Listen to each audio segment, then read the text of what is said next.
All right. Welcome back, everybody. Let me bring you over to this one. All right.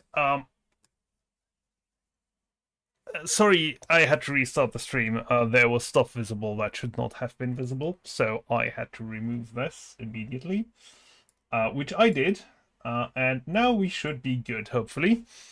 All right, I was debating on whether I should be talking about this, I gotta be honest, and I wasn't quite sure.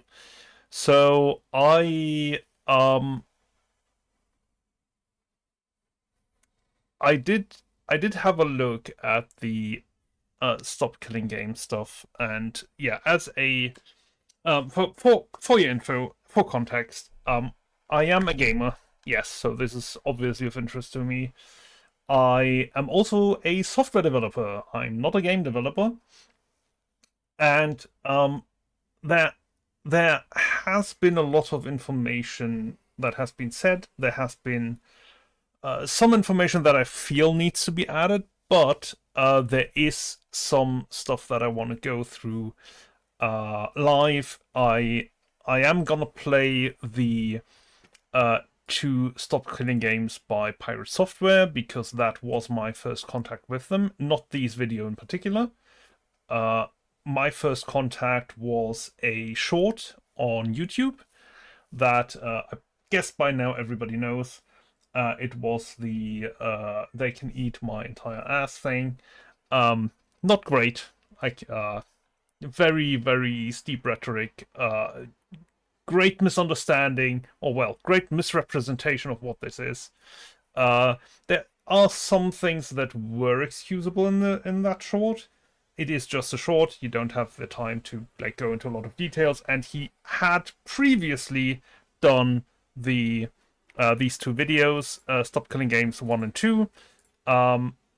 What I find quite interesting, what I didn't know at the time, was that 2 days after this, this came out on the 8th of August 2024. On the 9th of August, we got this video. This is not a response, I don't think, at least. Why is this still open? Okay, just a second. Good grief, I don't want to have to remove that again.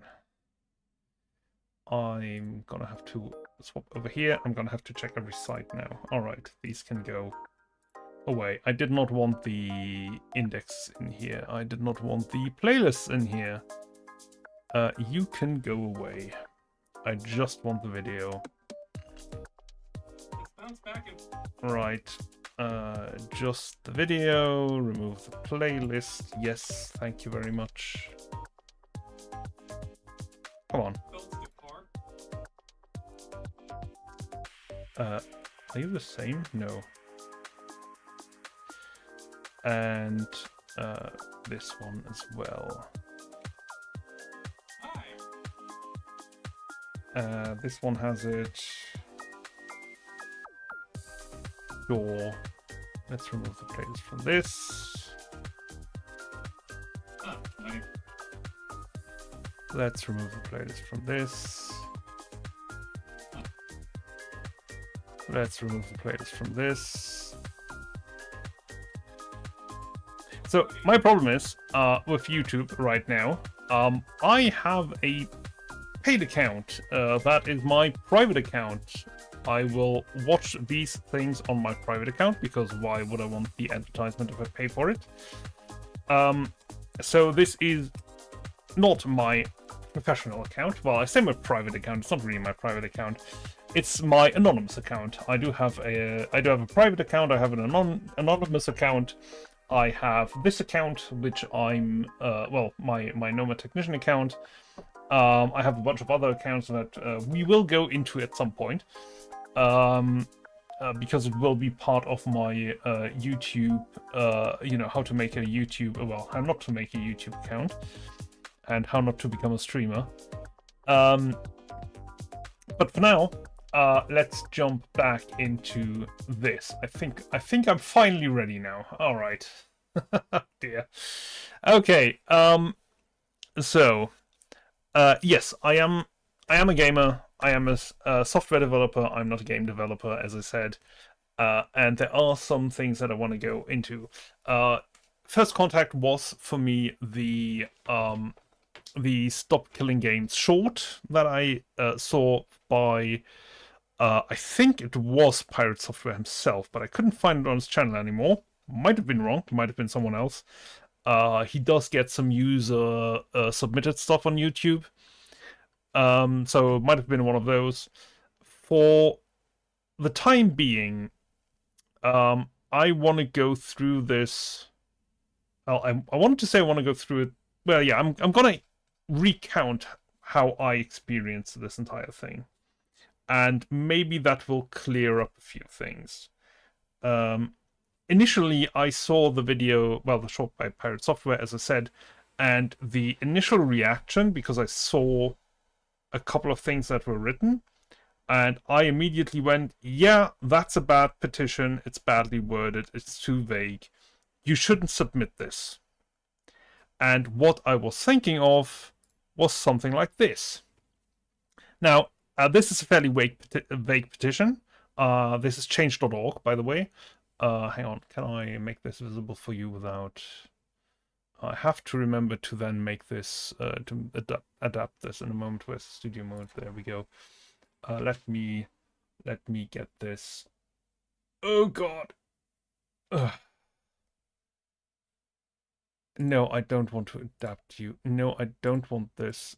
Why can't I do this my own way? Why do we have to be like this?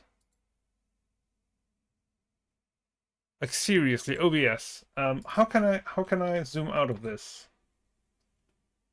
Oh dear. Great, I can do... Why? Why do you have to be like that? Alright. Screw this. This is bloody ridiculous. Alright, so just so that you can see. This is change.org. This is what a petition on change.org looks like. It's fairly... Oh, sorry, did you actually see that? No, you didn't. Alright. There you go. So this is change.org, just so that you've seen it. This will allow you to make a petition. Can you actually see my mouse? You should be able... Ah, there we go. You can make petitions here. I thought initially that this is what this was. Like, yes, it's got its own website. It's stopkillinggames.com, but it's an EU petition. It says petition here. If you go in here, it says European Citizens Initiative, go to EU petition. I saw, again, some of these things. It says set petition. I was thinking of something like this. Why is that important? There's a fundamental difference between this type of petition and that type of petition.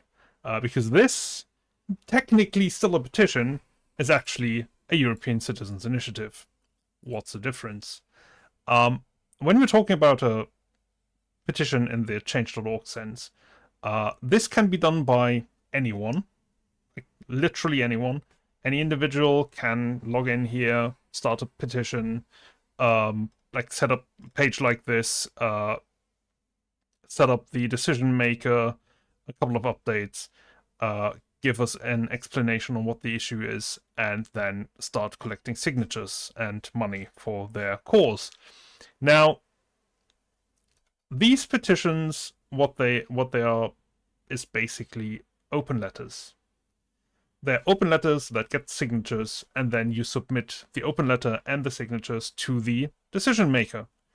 In this case, this would be the Nürburgring, the racing ring. This is a petition to get a corner on the Nürburgring, named after Sabine Schmitz. Now, this petition is fairly vague, but it includes everything that it needs to. It includes the issue, a description of the issue. What the solution would be is heavily implied, if not outright stated. the issue is that there is no corner named after her, so obviously they want to have a corner named after her. They point out that a lot of the corners, that there are a lot of corners depending on how you count them, between 73 and 170, and because of the impact that she had on motorsport and the Nürburgring's history, she would deserve, in the opinion of the petitioner, she would deserve a corner named after her. Everything you need is in here. The intent is quite clear, even if not outright stated. I mean, it is outright stated. And one corner should be officially named after her. Right. What is the vagueness in this? It doesn't say which corner. It doesn't make sure that it is implied, but doesn't make sure that none of the already named corners should be renamed. And that could be a bit of a problem for this petition in the future. But it is fairly clear what the intent is. This will go to the Nürburgring once it has passed. I'm not quite sure what the actual minimum amount is. I think there is no minimum amount, because this is just from an individual to a company. So this will be handed over, and from that point forward, there's no further process defined. Like what the company does with this, whether they do anything with it, whether they make a decision internally, form a committee, or whether anyone actually reaches out to the petitioner in this case, that is completely up to the company. And while that is not a problem in this case, that could become a problem in other cases. For instance, if you aren't very clear here, if you aren't very clear with your intent, if you don't focus on what you want and make sure that everybody understands what should be avoided and what you don't want, then because you might not get involved beyond handing over the signatures, that could fall back on you if something goes wrong. And generally something could go wrong, like the decision makers, if you hand something over to the EU to act on a certain declaration of intent, because that is what a petition is. You find someone that has made a declaration of intent, whether that's a law or a resolution or an initiative or a policy. You call upon them to act in accordance with their own statement. So that bypasses a lot of steps and goes directly to the executive branch of whatever institution that you go to, if it is one.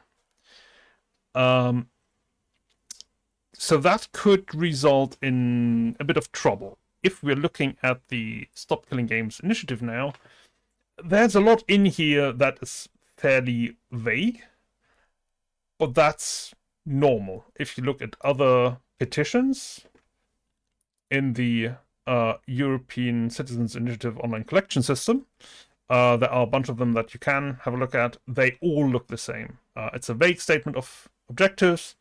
Will have the registered, the signature count, and that's pretty much it. You can you can fill that out and sign it, and yeah, that's it. So what this does, once it is signed, the next steps would be, first of all, who can do this? Not everybody. Yes, this is for European citizens, but this will be only filed by, not by companies, by organizations. Private individuals cannot start one of these. Why? I'd probably have to look that up. I do not know. I have a rough idea of why they might want to do this, because you don't really want everybody to just sign these and not have a reasonable understanding of what all of this means. This is essentially lobbying for citizens, and you don't want every citizen to come up to you and start lobbying. So you funnel this through an organization. It makes sense. Again, conjecture on my part. I don't know why they did this. As you can see, there is a fundamental difference already, but it gets worse once the signatures have been handed over, because what this does, if the signatures get handed over, is a commission is formed. We all love commissions. They're great. Don't get in the way at all of actually getting stuff done. But, you know, this is legislation that will happen. So that commission will then look at not only this, but will look at other lobbyists. Now, this organization that has submitted this is now a lobbyist, and will now be putting in information on what should happen with all this, with this initiative. So there will be feedback from the petitioner, if you want to call him that. And so there is stuff that will happen as a conversation, as a dialogue, not just as something that will be decreed from the decision maker, but a dialogue will be started on this. So, very different thing. Now, does that mean that this is fine the way that it is? That that we don't have to worry about anything? Not really. There are a couple of things that we still have to be careful about, and I don't mind talking about these because there are other things that have been signed by the European Union where that will go into that will come into law. They will take time. There has been basically this thing. Dang it. Gotta push this down again. The EU CRA. Let's refresh this. So this is the European Union Cyber Resilience Act. It is intended to make it so that if a device that contains software, basically anything that might be that can be attacked by a cybersecurity attack, that receives cybersecurity updates for at least 3 years after it has been last released to market. So long as you're still selling it, you're responsible for that. Once you've stopped selling it, you're still responsible for updates for 3 years. This is essentially to allow people to still use their devices despite them technically no longer being sold. So you have to support those. Sounds great. Like, it's very consumer friendly. There are a couple of issues with that.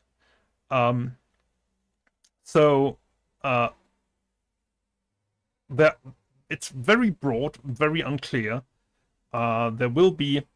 Now, the good thing is this is something that will go through the national parliaments and the national lawmaking, and they will have to figure out how they adapt this to their situations. So that's a good thing.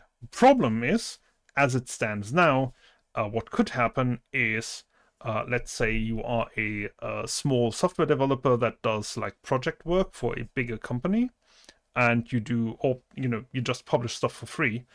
Suddenly, you are responsible for providing cybersecurity updates for 3 years after your project is done. So let's say you have a 6-month project, and you deliver that to a larger company, because this doesn't go just to the manufacturer of the bigger device. It makes you liable to provide cybersecurity updates to your client for 3 years. Now, it might be that there's nothing wrong and you will never have to provide a cybersecurity update. But if there is a vulnerability that you have to patch, you then have to do that. This is not a new project. This will come under the regulations of the European Union. You are liable for that, which means for 3 years, you might have costs associated with that.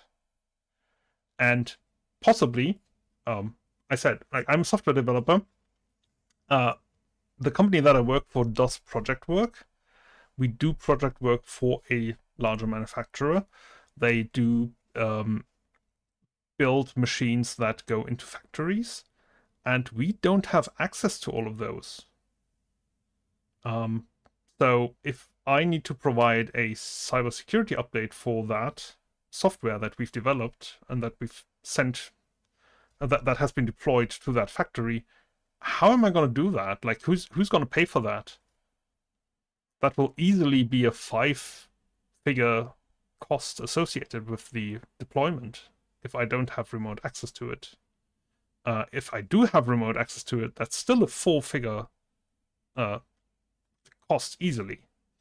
So who's going to pay for that? Well, I'm liable for that now. So how do I price that? There's no way to calculate that.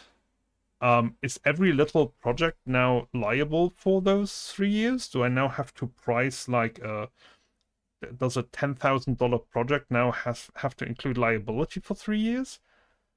That will make that something along the lines of like $200,000-$300,000.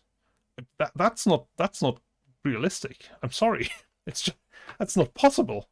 So yeah, there are questions about this. Questions that they should have answered before publishing this. They haven't, so that's an oversight. And that is this kind of oversight is something that we will have to look out for in this initiative as well. By the way, I did sign this. Now let's go through a little bit through the timeline of the Stop Killing Games and what this is actually about. And we're also gonna watch the 2 videos by Pirate Software. I will stop them regularly because there are some comments that need to be made here. And yeah, I don't think we're gonna go through all of these that I've prepared. I did try to figure out the timeline of how this went overall. And I did create a playlist, which I now can't use because it does show another account. So what we have here is basically, this was an informal update. This was done in, there it is, in March of 2024. This was done in April of 2024. This was, again, April 2024, and then there were a couple of more updates that I skipped. There was an update in August by Stop Killing. Well, I said an update. There was a commentary, let's call it that, released by Pirate Software in August 2024. I think a couple of days later this was published. I think 6th of August. Yeah, 6th of August. 8th of August, we had the second part. There was then a video published by Accursed Farms, who is the petitioner for the one that started the Stop Killing Games initiative.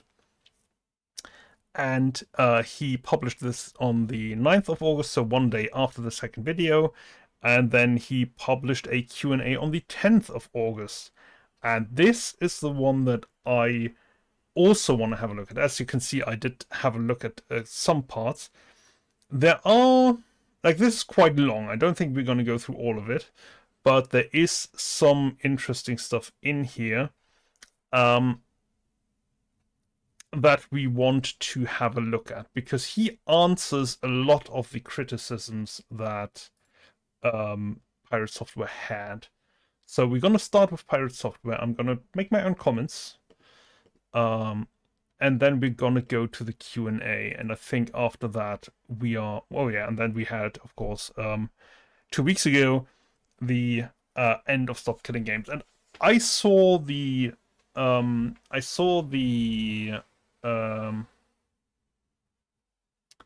the short, I think, a couple of days before this came out. So well, I say before this came out, before I saw this.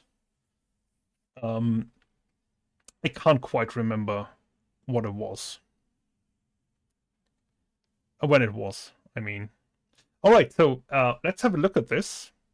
Let's have a look at what the criticisms are, and as I said, we will stop quite a few times in this to just see what's going on.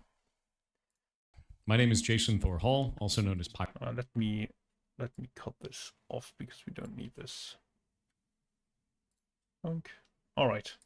Software Online. I've been in the gaming industry for about 20 years. I used to work at Blizzard Entertainment, then Amazon Game Studios, and now I own my own studio, Pirate Software, by the same name, which is an indie studio, and I've been here for about 8 years now. I also run a massive community. We've got about 180,000 people in Discord, and most of what I do is try to teach other people how to make games, teach them that they can make games, show them the tools to do so, and try to do everything without any paywalls or bullshit in the way. It's incredibly important to me that we keep making games and that the next generation has the tools to do so that our medium doesn't die out. And it never will. And that's the whole intention of all of this. So with that in mind, that community brought me this and tried to get me to sign it. And I don't want to. Number one, I can't because I don't live in Europe. But number two, I wouldn't sign it even if I could. And I'm going to kind of go through this and try to explain the reasoning. All right. I'm going to have to mute my mic. No, I'm going to have to mute my output. I'm going to swap over to the headset because I just realized that we have some bleed through from the video. Just give me a second.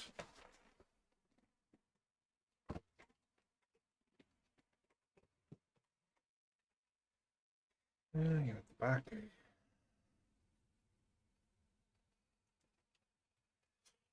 Let's see whether this works first try, or whether I'm gonna have to double down on that.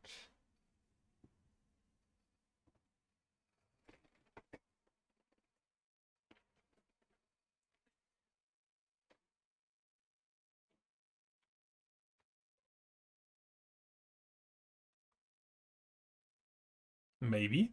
Let's see. As to why that would be the case. Great. Without all of the internet hate machine that's grown up around it. Gotta stop here already. The internet hate machine that's grown up around it. That's a very interesting way to put this. Now, the internet hate machine that has grown up around it was in no small part because of the way that he presented this. Now, was that entirely his fault? No. Is there actually a hate machine? That's a first question that we probably should be asking. I'm not so sure. Hang on, let me change this a little bit. There we go. I'm not so sure about that. So, immediately, he's making a statement about the hate machine that he feels exists. He is not presenting any evidence whatsoever. Did he get harassed over this? I'm pretty sure that he got harassed over the entire thing. Was that to be expected? Yes. Is that okay? No. Harassment is never okay. I don't condone it. A hate machine is a bit weird. It's just people being people on the internet. I mean, if you're putting out the type of opinion in the way that he did, then that is entirely what I would expect. So, yeah. So let's go into how this works and why this is an issue to me. First things first, what is an initiative? So an initiative is actually not law. It is something that you put together so you can put it up in front of representatives and they can start the conversation. Correct. It's not law. It's not trying to act on law. It is as I said, it is a petition in the sense that the European Union wants this to happen. They have made a statement and a process to allow this to happen, and as a an organization that wants this to happen, you petition the European Union to go through the process. But yeah, using the term petition in this case, I find misleading. I would prefer if people used initiative like it does here. Perfectly fine. The reason why I have a problem with Stop Killing Games is specifically it starts the wrong conversation. If we're trying to kill off the practice of developers putting together a live service game, pitching it as a single player experience, and then taking away support in the future, this ain't it. It doesn't pretend to be. I mean, he's immediately projecting. So, taking this initiative at face value, at what's it trying to do, is quite important to have a conversation about this. It's important to keep it within the realm of what was stated in the initiative. If you don't, you now have created a straw man, essentially. He's now projected in his head of what he wants this initiative to be, and then from what I've seen in other clips, he's going on to debate with that in mind. And the reason why is specifically on this initiative, under its own description, it says, this initiative calls to require publishers that sell or license video games to consumers in the European Union or related features and assets sold for video games they operate to leave said video games in a functional, playable state. Here it comes. Specifically, the initiative seeks to prevent the remote disabling of video games by the publishers before providing reasonable means to continue functioning of said video games without the involvement from the side of the publisher. Yeah, important word here. Reasonable. This, I think, is used quite a few times in the initiative. Reasonable is something that, for some reason, Americans tend to not understand, from what I've found. It goes in the same direction as common sense. Yes, I'm trying to be funny here. Reasonable is something to put in there. Like, if it's impossible, sure. But have you made a reasonable effort to ensure this? Like, have you not signed a contract that states you can't use the likeness of these cars after 10 years? And if you did that contract include, and I'm referencing the crew here, or the crew 2, I can't remember which one it was. If it did you have to shut down the single player? Because if not, and if you have if the only reason why you had to shut down the single player was because you built an always online game where even for the single player you had to be online because some minor feature required it, or you built in a feature that requires it. And I'm gonna go into Diablo in a moment because they made the same stuff. This is not reasonable. It's not reasonable to disable a player's game that they bought, and you can call it a license, I don't give a fuck, if it is a one-time payment for something that I download, then that is, in that state, without updates, that has to remain usable. You cannot, I repeat, you cannot then go, no, I'm going to disable that for something that technically doesn't need to be online. If it's an online service, that's something different. That's a different conversation. There's even a scenario where you should be allowed to disable online services, but if that is your core gameplay, if you have a client-server thing and you want to do this as a service, do it as a service. Like, if you don't want this thing, make it not a one-time payment, because a one-time payment immediately throws out the notion of it being a service. Like, if you call up house cleaning. You don't pay them once and then they come for the rest of their lives. I'm pretty sure that the Americans have learned that in the past couple of 100 years.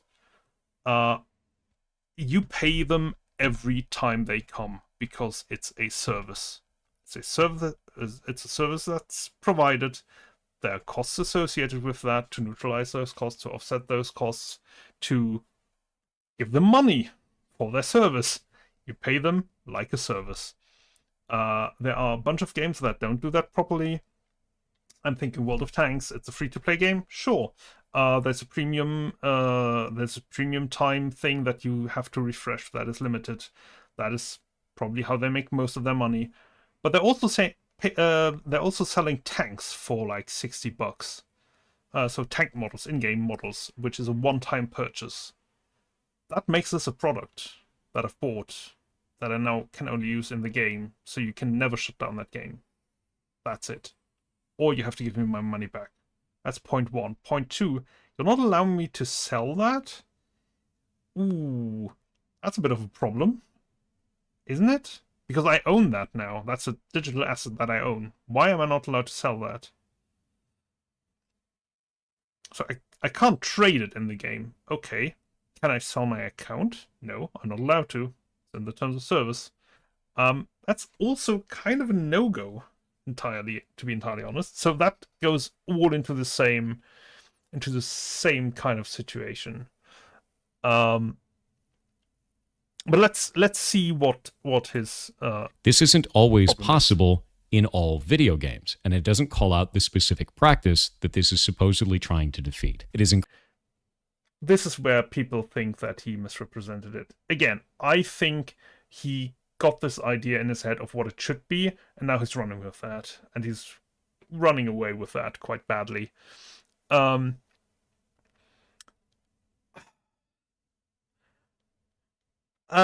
Sure. Let's. I don't want to get too deep into the psychology of Thor here.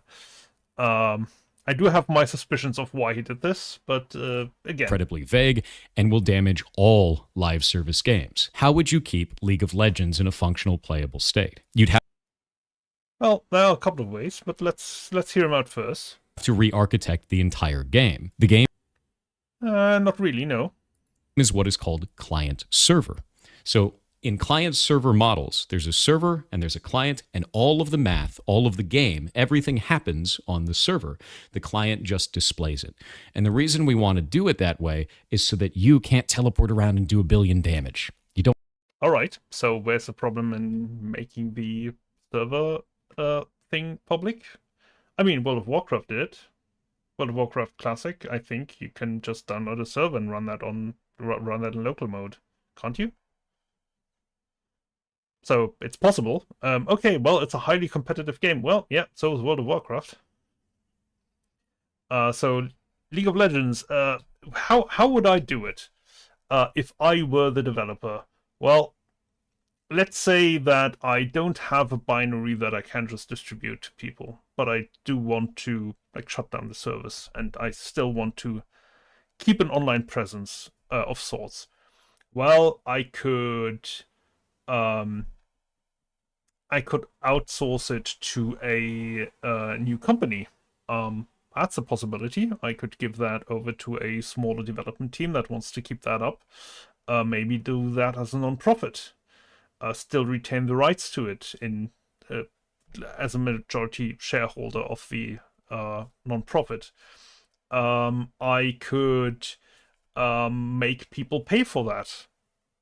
That's a possibility. Yeah, you can. You actually can do that. You can say, I want you guys to keep that online, but we can't really run this. It's not profitable anymore. Here have some binaries. We're willing to develop some binaries. Do that through Kickstarter or whatever.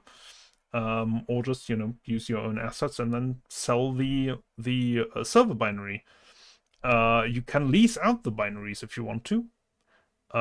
Again, this will require some sort of some sort of infrastructure, so probably not the best idea.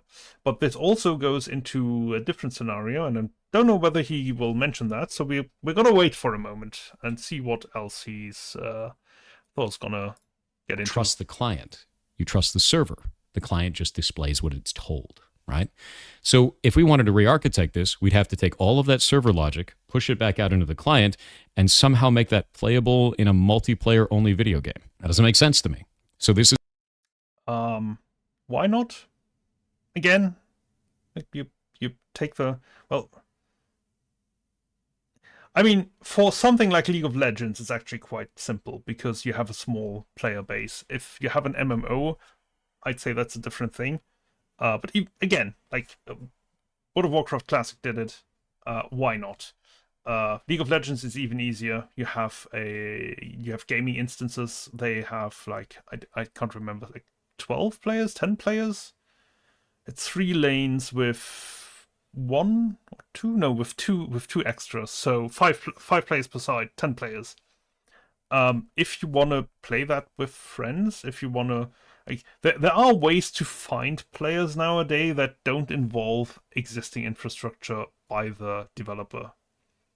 So you can go to forums, you can do this through Discords, you can do a bunch of things like this online. And again, if you don't want to give those binaries out, found a new company that takes care of that, a non-profit that just operates for that.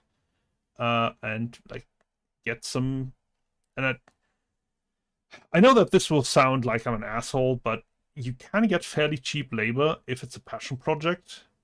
People will do this for free. They will do this in their free time. They will contribute. We have seen this before. Like Wikipedia is based around that. This is quite easy to do. It's not difficult. It's really not. Isn't going to work for all games. Why is it calling out all games? And it's really easy to say like, oh, you know, that'll get worked out down the line.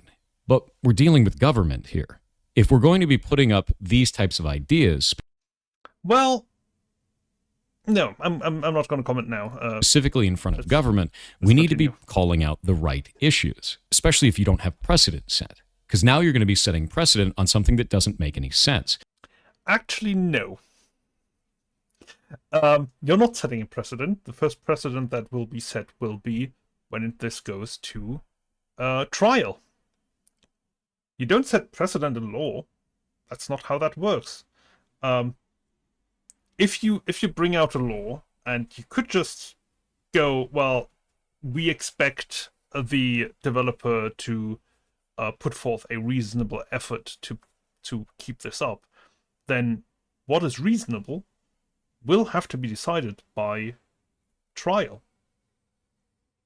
That's what it's for.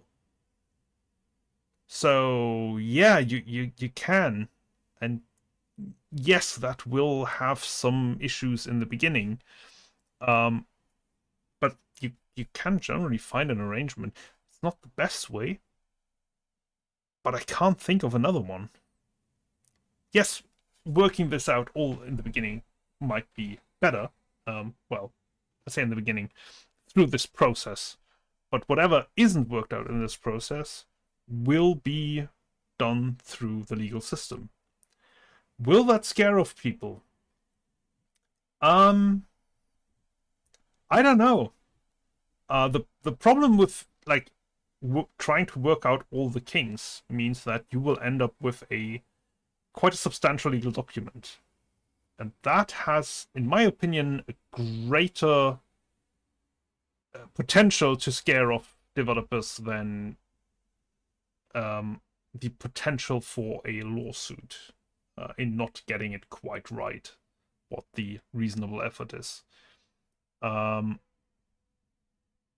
issue that I'm seeing here is more so that the law itself is written in a way or made in a way that scares off developers.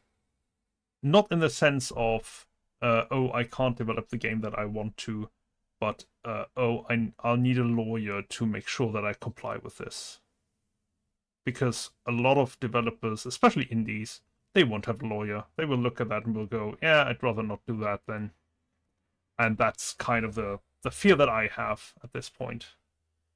And yeah, he hasn't mentioned that yet, but we'll see. With people that may not understand the nuance of our industry, all in the name of saving games.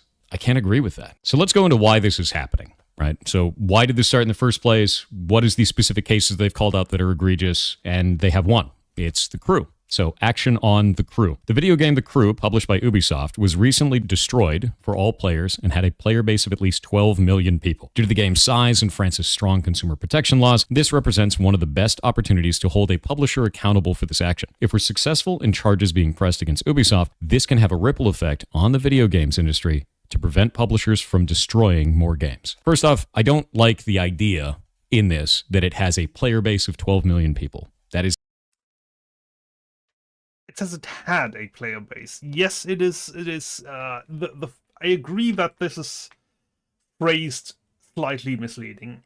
This sounds like this was a game that had an active player base of 12 million people, and Ubisoft still shut it down. That's not what happened. 12 million people bought it. At the height, it had 12 million people playing it, and the Crew technically, like the newer versions, still have a large player base. Don't know whether it's 12 million. Could be more, could be less. Don't know. But yeah, the calling it out like that is phrasing it like that is not the right way, in my opinion. I agree. not how long-running games work. There is a large number of people that buy the game, and that player base slowly dwindles off until nobody is playing it anymore. If there's any costs associated with keeping the game online, which this was an online video game, then eventually it... Yeah, but it was an always online video game when it didn't need to be. And that's kind of the problem. Like, this is a self-made problem, and using that as an excuse is the wrong way to go about this. Don't make it one then. Like, yeah, sure, the online functionality that requires being online, sure. But the rest? No. You're not allowed to shut that down. Sorry, no.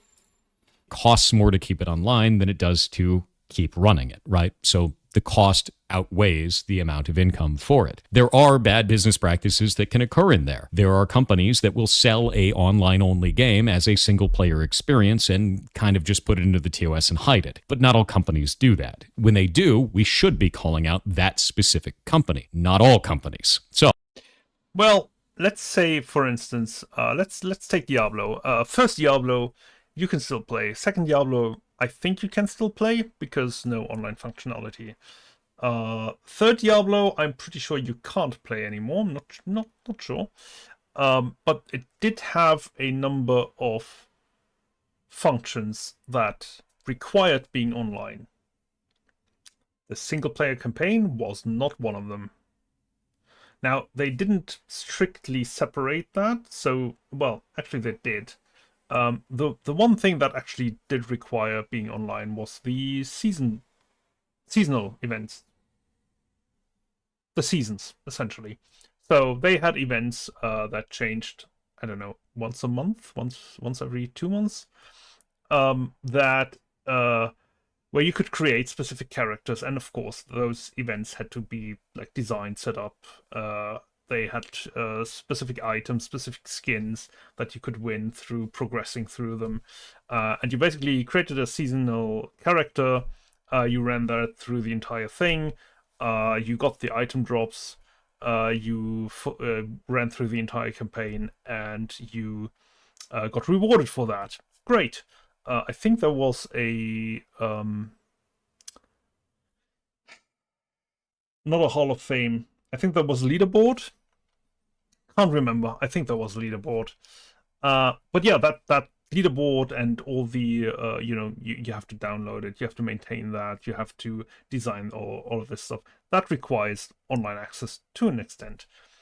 But if you want to shut that down, the game, I mean, because maintaining the service isn't profitable anymore, you don't have to shut down the entire game. Like, the single player campaign is completely separate from the seasonal stuff. You can just, shut down the seasons. There won't be any new ones, like, for instance, GT6 did, or GT5. They had the all of the end game content was essentially online. So when they shut down the infrastructure for that, the single player stuff remained perfectly playable. You can still play that game, no problem. So as you can see, it's very easy to do this. No problem, like literally zero problem. It's all self-made. Let's take a look at this and find out more about the crew itself. If we pull up their Wikipedia, we can see that the crew was actually created in 2014, which, much to the hatred of all of us oldies on the internet, was 10 years ago. Oh. Irrelevant. So this was an online-only racing video game. Why? Why was it online only? There's a single-player campaign. That's the complaint. It wasn't always online only. Why? Single-player campaign, didn't matter. Developed by Ubisoft Ivory Tower and Ubisoft Reflections and published by Ubisoft. So all Ubisoft, right? With that in mind, it said it was a scaled-down recreation of the contiguous United States and included both role-playing and large-scale multiplayer elements. Included large-scale multiplayer elements. So not all of it, by definition. So it had a massive multiplayer component to it. It is an online-only service-based game. And they shut it down 10 years later. You say it's a service-based game, but they didn't sell it as a service. You didn't have to pay continuously to keep it running. You just paid once, and then you owned the game, right? March 31st, 2024, Ubisoft shut down the game's servers, rendering the game unplayable, which is normal for live service games. The only thing that I could... If it were a live service game, I would agree. But it's not. So, a couple of years ago, I played Guild Wars 1. Never played Guild Wars 2.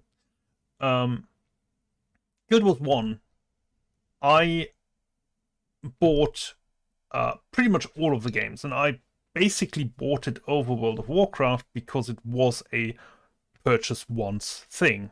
I didn't want to spend every month paying into it because I wasn't sure that I'd be playing every month.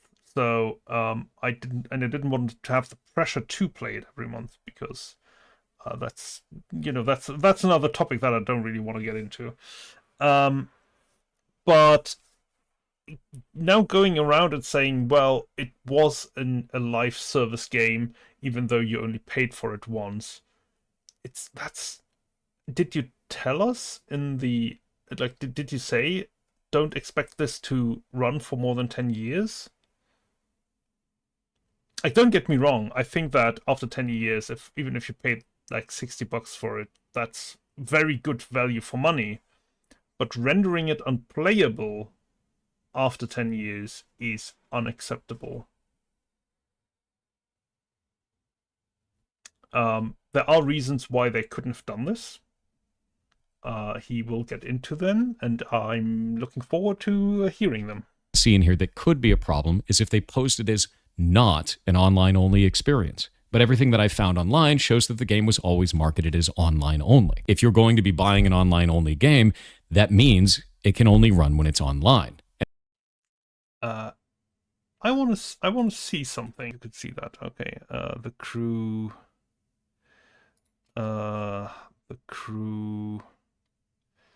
It's an open world MMO racing game. That's not what I'm looking for. I'm looking for online only racing. That's what he looked at, but I'm looking for the images. Specifically the packaging. And I want the first one.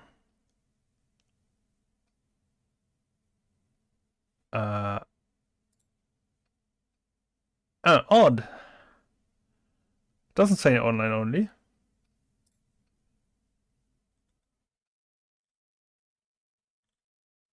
Weird, isn't it? Wow, okay, that's the only one that I found. Do we have anything more than that? Manual, oh, that's a manual. Okay, that's not what I'm looking for. Front cover? Ah, it does say online only. Hard drive required. Alright, I stand corrected. It does say online only. If the servers need to shut down in the future, far in the future, it makes sense to me for the access to that game to be cut if it's online only. If it's a single player experience that has online only functionality specifically just to shut down the game in the future, and the online only doesn't actually add any gameplay functionality, I'd agree with you. That's a shitty business. So, when a lot of people are saying that the single player campaign would not require an online connection, like that, or well, that you could play it as a single player, so the campaign could be played as a single player. Why do people say that? That's what I'm confused about, and I never played the cruise, I don't know. But if you did have a campaign that wasn't multiplayer, or that you could play as a single player against bots, why not enable that? I mean, it wasn't designed that way, but in the future, if you do this, why not do it that way? Or, and this, hear me out, why not make the download free and have people pay for it like a service, so that it is understood that it is a service? Business practice, but that's really rare. Just an idea. And in the specific cases where specifically just to shut down the game in the future, and the online only doesn't actually add any gameplay functionality, I'd agree with you. That's a shitty business practice, but that's really rare. And in the specific cases where it does happen, we should call out that, not just all games and not all live service games. Further, there's more context to this too. The Crew itself came out in 2014, but it actually had a sequel that came out in 2018. And then it had another sequel that came out in 2023. And if we go to the Crew's SteamDB, which again is not going to be all of the player base for this, it's only going to show the ones who were playing it through Steam. It was on multiple platforms. We look at the max here. It did start out with a sizable amount of community, and then it degraded. And it had a major drop-off in 2018, which is the same year that it launched a sequel. This is normal. When a sequel comes out, a lot of the player base, if the sequel doesn't suck, will move over to it. And then the servers effectively die. You can't run a live service game on this few players. You can't. Most of the time, especially not if there's anything else that goes into it. And if we go into that anything else, and we could see that there was license problems. So on December 14th, 2023, Ubisoft delisted the Crew and its expansions from digital platforms, suspended sales of microtransactions, and announced that the game's servers would shut down on March 31st. So they gave them 3 months. Usually I would say, hey, 6 months is probably a better deal, but if they're going to do 3 months, they're going to do 3 months. The only thing that I'd be interested outside of that is if there was a contractual obligation to do more than 3 months and they didn't follow it, if it was in the terms of service or not. Citing upcoming server infrastructure and licensing constraints. What were those licensing constraints? Well, it turns out that all of the cars in the game were licensed from the car companies. And a 10-year running game likely means that they had license to them for 10 years. And that means that it would likely reopen for negotiation. Now, understand that's speculation, but I've seen this type of a deal. So, here's my problem with that analysis. If I were to build a game, and I wanted to introduce licensed content, and that is a limited license. Again, like this was planned for an online-only racing video game, sure. But if I were to plan this properly with a single-player campaign that is only single-player, if that was the case, again, the Crew can't really comment on that. But I would not be expected to then go into every instance of the game that was downloaded and remove those assets. If I've sold the game, sold as a product, which if you had to buy this as a one-time cost, you've bought the client with everything that comes with it, including those assets. Yes, you're only allowed to use them as part of the game, but if this were an offline, single-player game, even if those licenses would have expired 10 years later, the game would still remain playable. Because the licensing would have been written in a way that after that you can't sell the game anymore with those cars or licensed content in it. So this is a licensing issue, yes, but that's on the developer. Again, it's not a problem for the players. At least it shouldn't be. So if that was the problem, well, I mean, they should have thought about that, and that's why the law needs to be changed to make sure that developers do think about this. Again, let's continue. Means that it would likely reopen for negotiation. Now, I understand that's speculation, but I've seen this type of a deal many times in the industry while I've been working in it. So it's not unlikely. If you're going to have to renegotiate on a game that has so few players and is not turning a profit anymore, you're probably just going to forgo the renegotiation. And if those servers are aging, you're not going to want to recreate that infrastructure. And there are some people that'll say, well, just make it all single player. Well, I've explained that doesn't make any sense in the first place. If you're making it all single player, you'd have to carve off all of that, and it's developer time and money. When you already have sequels out and the game has basically no players left anyway, it makes more sense to just move on. I don't find that to be a problem from the developer perspective, and I understand that people find that to be a problem from the player perspective. These are two different ideologies, and that's okay to have two different ideologies. Yeah, but that's where government regulation has to come in. That's the entire point of it. Just won't agree with. I just realized that the video audio is a little bit loud, so let's tone that down. Let's see how this goes. It because I understand the burden that puts if we raise that problem in the way that we are right now. If you try to tell me that every studio needs to run their live service game indefinitely or not want to run one at all, then no one's going to run them. And we're going to miss out on adventures like Final Fantasy XIV. And well, again, if you have me pay for that, like let's say $5 a month. Like this game ran for 10 years. Let's say it costs $60 at the beginning. That means you've paid $6 a year. Have them pay $1 a month. You know, just to keep the servers up. $1 a month is nothing. Like, and literally anyone can afford that. Well, maybe not literally everybody, but the majority of people that can buy this game can afford that amount of money per month. You would actually make more money over those 10 years than you would have otherwise. Well, so long as all of the players play it for the time, which we know they won't. But you would have your money back if, let's say it was $60. How much of the how long would the average player would have to play that to get the money out of that? That is $12 a year. That is 5 years. 5 years and you could half time.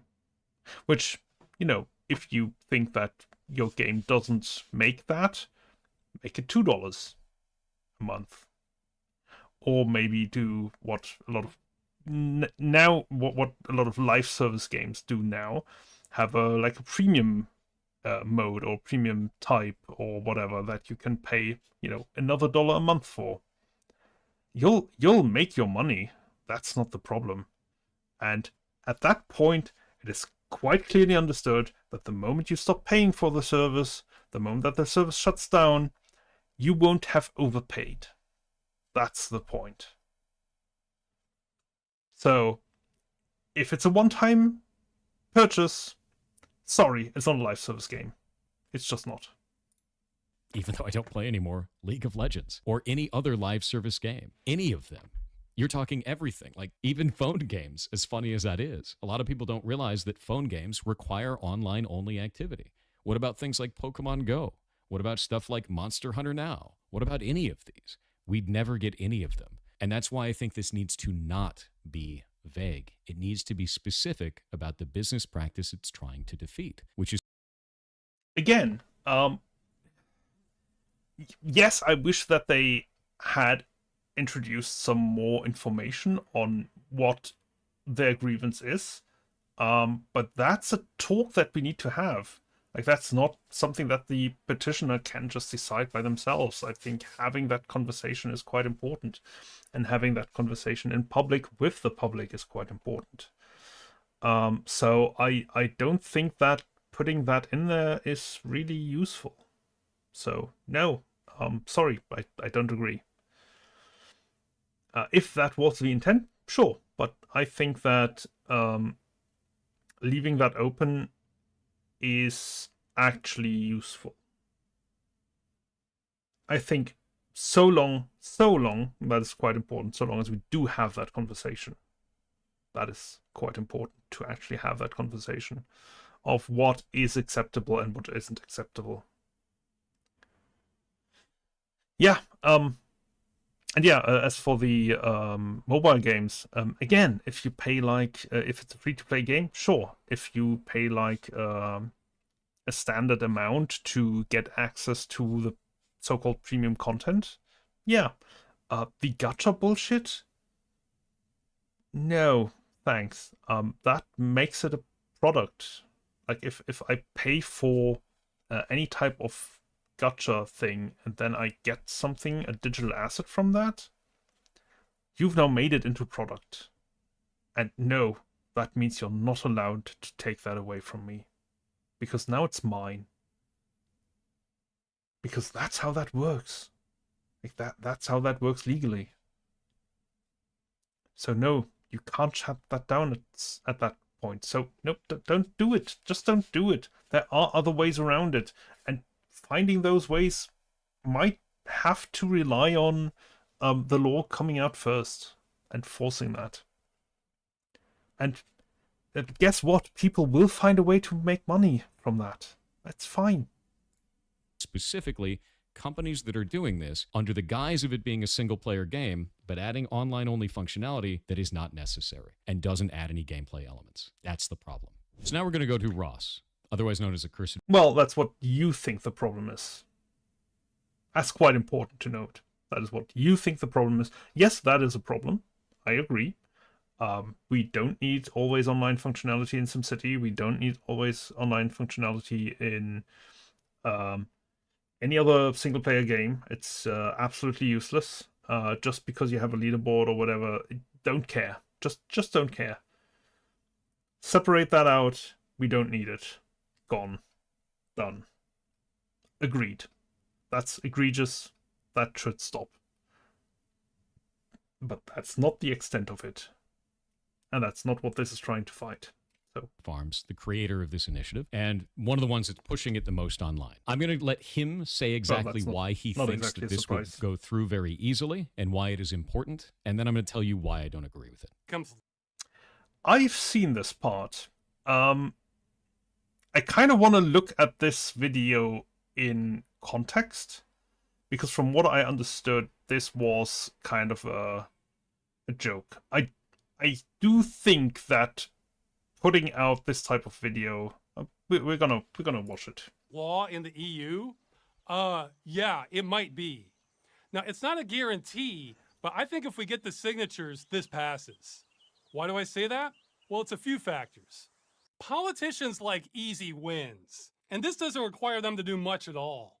And unless it involves gambling or protecting children, politicians generally don't care about video games. So this isn't of big consequence to them or most of their constituencies. I'm going to stop it there for a moment. The assertion that politicians just like easy wins, so this legislation will go through, or that politicians don't care about a multi-billion-dollar global industry and that it doesn't matter to their constituencies is incredibly absurd to me. I don't think this... To most of them, it doesn't. I'm sorry to say. They don't understand it. They don't understand that it's a multi-billion-dollar industry. They don't get it. I want to point out that, like, I can't remember, was it by now it's been a while, but like 10 years ago or so, the German government declared that they have found the internet to be a new land that needs to be regulated. 2012. The internet had been around for a bit. Like, quite a bit, at least 12 years at that point. If we're talking about like higher amounts of popularity. So yeah, most of the politicians, they might care about social media, but about video games, very, very few do. And if they do, most of them not in the right way. So, sorry to say, but as an industry, yeah, people generally don't care about it, especially in the EU. We don't have a big video game industry in the EU. That's just a fact. And again, do I think that this is the right way to frame that? No, absolutely not. I know that this is, this is why this could pass. Not why it should pass, but why it could pass. And could you mention that? Yeah, should you mention that? I don't think so. This is not relevant to the discussion. It is just not. The arguments should be why this is the right thing to do, not, well, it's gonna pass because politicians are idiots. And we're just gonna, like, waltz through as a result. That's not the right way. It's not the right discussion to have. Is the right direction at all for a movement like this. I think it's incredibly damaging, and it makes our entire industry look bad. Yeah, agreed. Both on the player side and the developer side. If we're going to be putting forward anything that may eventually turn into legislation, it should be passing because it's the right thing to do for consumers and developers, and that there's some kind of a middle ground, not just because it's an easy win and politicians don't care. Yeah, absolutely. He's right. I'm sorry to say, he's absolutely right. Sets us off on a completely wrong foot. Again, I don't know. I was told that this was taken out of context, that this was meant to be a parody. It doesn't look like it. And even if it was, producing this video and allowing your opposition to take you out of context in this way is incredibly dangerous. Like, that can kill the initiative even beyond this point. Even if you have the signatures, the opposing lobby can very easily take this out of context, present it, and that will immediately kill your initiative, especially that type of comment. So, just don't do it. That was stupid. Like, seriously, why? EU law is already unclear on a lot of this practice anyway. And that's dangerous. If Yeah, it is. we're going to be setting precedent, which could change the way that law works all the way down the road, then we need to be sending the right message. Again, he's hung up on his idea of what it should be. Irrelevant here. Which this is sending a vague message. But when we come to the, sorry for pausing this so often, when we come to the practice of this, the law is already unclear on this practice. Yeah, it is. There are consumer protection laws that you could argue nowadays are and have been successfully argued in France now. I think the lawsuit against the crew now has progressed to a point where it's quite clear that this will be an issue for everybody involved. Might be wrong. It's just what I heard. But we need to be clear on this. And yeah, his idea again is you shouldn't go in with this rough idea of what it should be. Yeah, that's why you have a discussion afterwards, and this will go through a committee, and they will propose laws, possibly, and that will go through the normal legislative process. That's just how that goes. There's no way around that, and the process is designed for this. The way that you can submit these citizens' initiatives is designed for that. So That doesn't cover the actual problem. So this is not a win to me. This is a huge risk. And we would be making it easy for them to settle there are risks. it. It falls in line with other consumer practices. You know how when you buy something, Yep. you're generally allowed to keep it? In the case of live service games, in the terms of service for those, you are not buying the game. You're buying a license to the game. And that's the part that's really different here. Well, what's the cutoff point then? So if we say yes, you can shut down a game that someone bought for $60 once, how long do you have to keep that online? What's reasonable?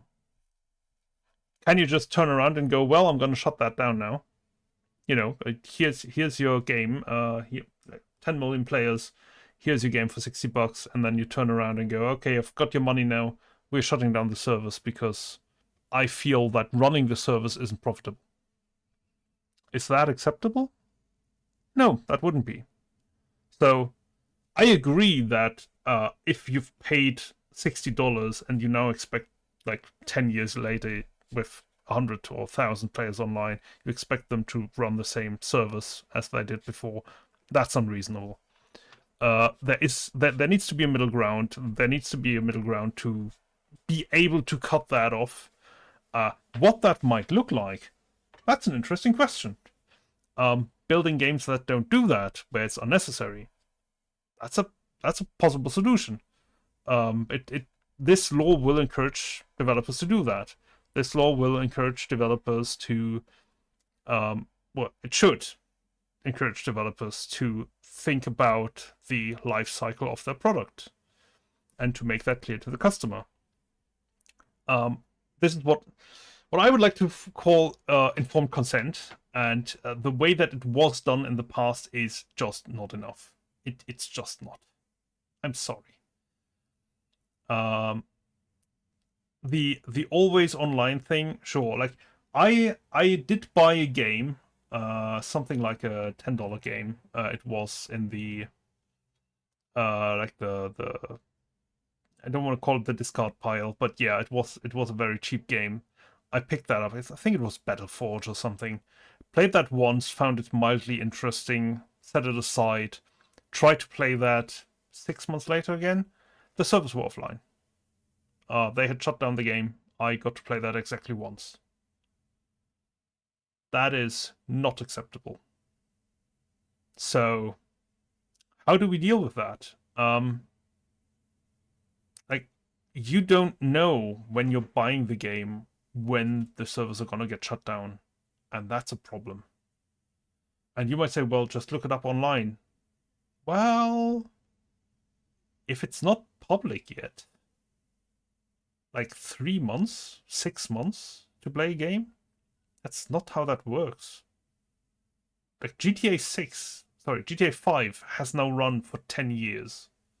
GTA 6 is not out yet. They will keep that game running. Will they shut it down once that's done? Will I no longer be able to play the single player? Just because they included some bullshit about it? No, obviously not. Hopefully not. I should be allowed to continue playing the game. And it's the same for other games. And it's the same for online multiplayer games. Design your game with the shutdown in mind. If it's unpopular, if you don't want to run the servers anymore, you might actually want to. And he's probably gonna get into that because I've seen him get into that in some clips. So I'm gonna wait for that to make my next point. But If we don't like the idea of live service games as a whole, I get it. Don't play live service games then. Don't agree to those terms. But if we're under this weird idea that we need to get rid of all live service games or damage that practice in any way. Well, is it damaging to the practice when I say make that a monthly payment or a weekly payment or daily payment or a yearly payment? That like yearly payment would be fine. Don't make it a one-time payment, because a one-time payment means it's a product. It's no longer service.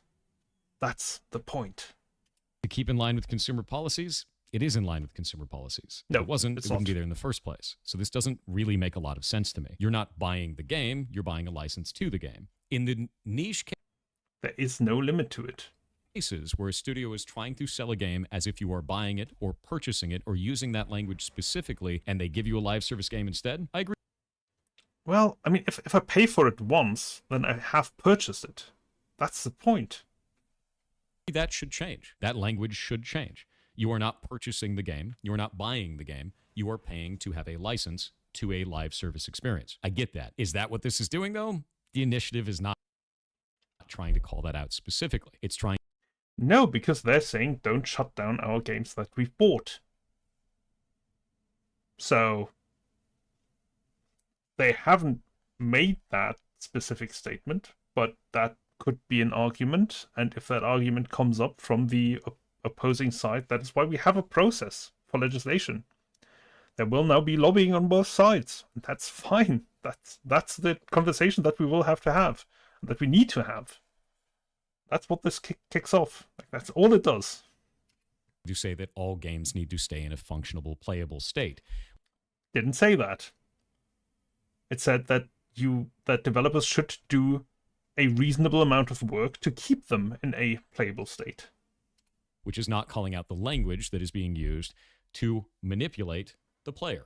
Call that out specifically, not this vague bullshit. And finally, this is a diversion from really serious topics that politicians would prefer not to deal with. Yeah, that's really gross to me as well. Yeah. The idea that this is just a diversion from serious topics and they can get an easy win in and we can just push it through and there won't be a lot of pushback on it and they're not going to have to think about it too hard. That's crazy dangerous, dude. If you're going to be setting precedent, if you're going to be putting forward something that you want to start a conversation to eventually become legislation, and these are the reasons for it, not only can I not agree with the initiative, but I can't agree with you. And I think that the tactics that you're using here are really disgusting. So yes, I won't agree with that.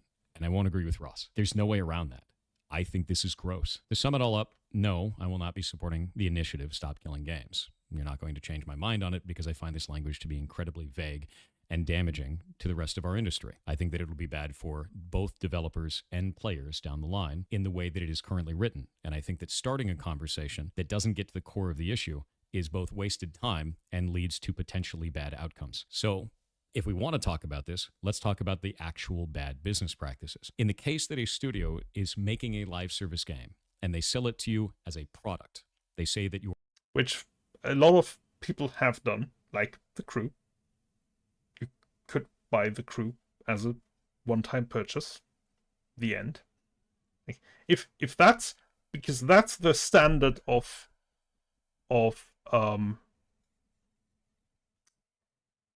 the standard of the issue? Well, that's the standard of care that we need to apply here.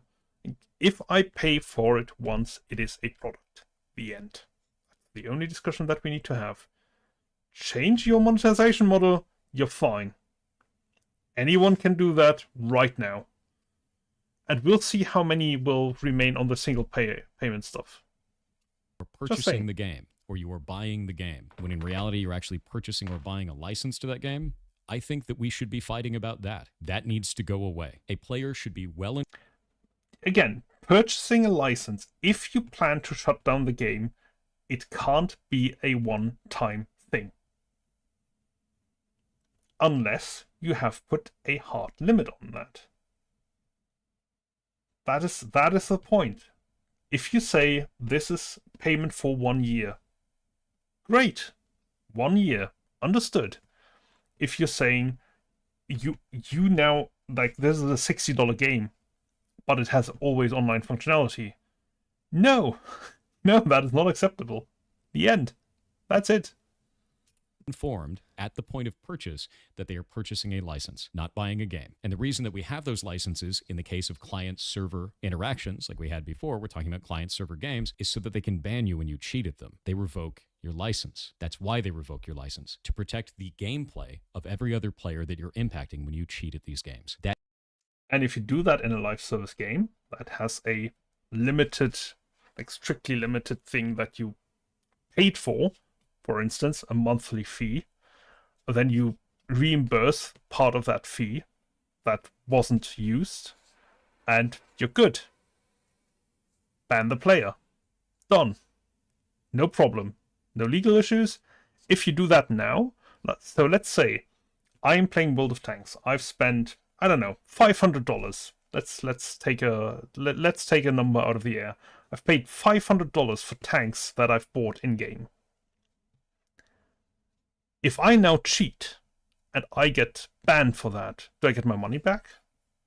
Because I've paid for products that are only available in game, which I can't transfer. But they're mine. No, I don't get that back. That's illegal. That's theft. That's blocking me from my possessions, from my property. That is not okay. It's not. So yeah, what I see as the issue is for that type of games, the monetization has to change. That's it. Monetize properly so you don't run into bullshit like that, and you're good. Anyway, let's continue. Needs to exist, but it needs to be better informed to the player at time of purchase. So I agree on that. This doesn't bring that up, though. It just attacks all video games that have online-only components and says that they need to keep being able to be played. It does not. It attacks all video games that people shut down. All of them. And it's asking that developers make a reasonable effort to keep them playable. That's it. That's all it does. What that means, we can have a discussion about. Indefinitely. That doesn't make any sense to me. Aside from that, a lot of people really like live service games as they exist now. So trying to kill off all live service games, as some people have said online, doesn't... I'm not quite sure that like is the right term. Stockholm Syndrome is what I would call that for a lot of them. Gambling addicts. Yeah, that gets a little bit closer. The way that the current monetization model of these live service games encourages gambling, because they have such a bad monetization model, is insane to me. We can do better. It's very easy to design something better, and it's very easy to still get people to play it. Like, give them 3 months free. Like if you only charge $2 a month, that's $6. If they like it, like charge them another $2 for a tier 1 premium account, another $2 for tier 2 premium. And then once they like all of that and they've played for 3 months and they're happy with that, well, then the free time ends and the additional $2 come in. Fine. Do that. You're good. They can stop at any time. They have access to all the premium content that they want. They don't have to roll gacha for it, or if they want to, you can make the gacha like not based on the monetization. So you just complete stuff, or you can just unlock it right away. It's a shortcut to content that is completely freely available instead of just available through the gacha. That's the right way to do it.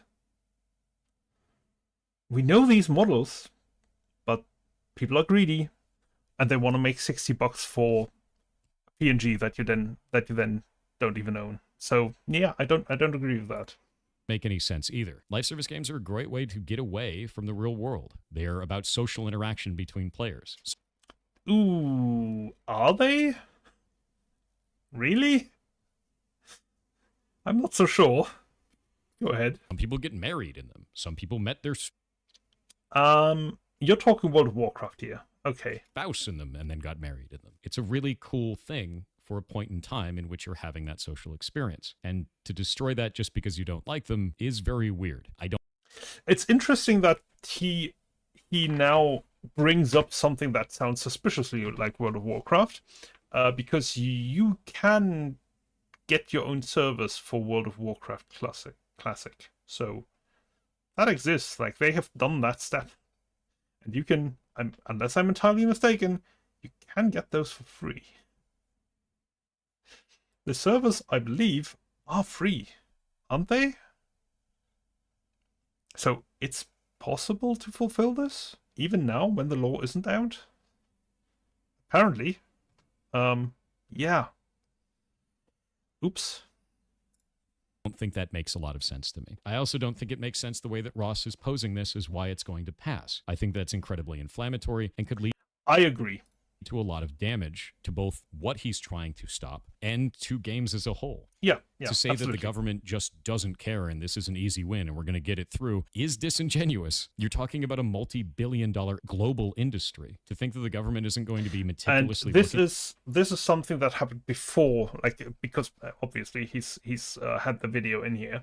So I'm gonna have to look where that came from, and I need to investigate where that statement came from and whether it was taken out of context here, whether that was meant to be a joke. But even if it was meant as a joke, even if it was parody, still allowing your opposition to take yourself out of context like this when you're running a campaign, a political campaign, what are you doing, man?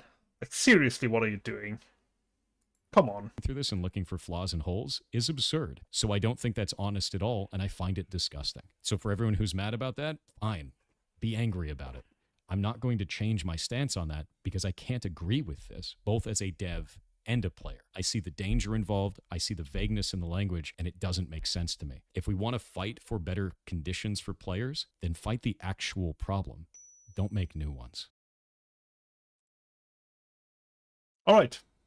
Let's have a look at the second one. It's a lot shorter, so hopefully we'll get through this in the next 18 minutes. I think the FAQ I'm gonna do another time because this has taken quite a lot longer than I expected.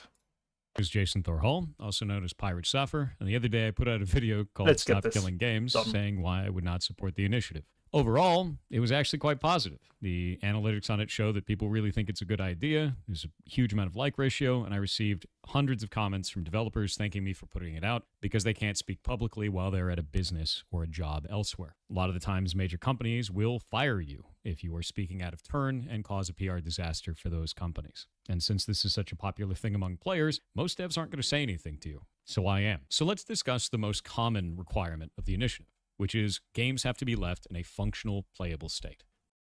That's not what it says.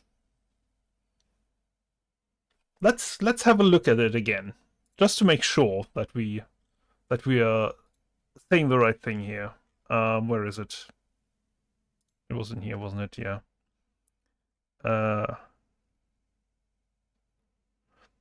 Calls to require publishers that sell or license video games to leave said video games in a functional, playable state.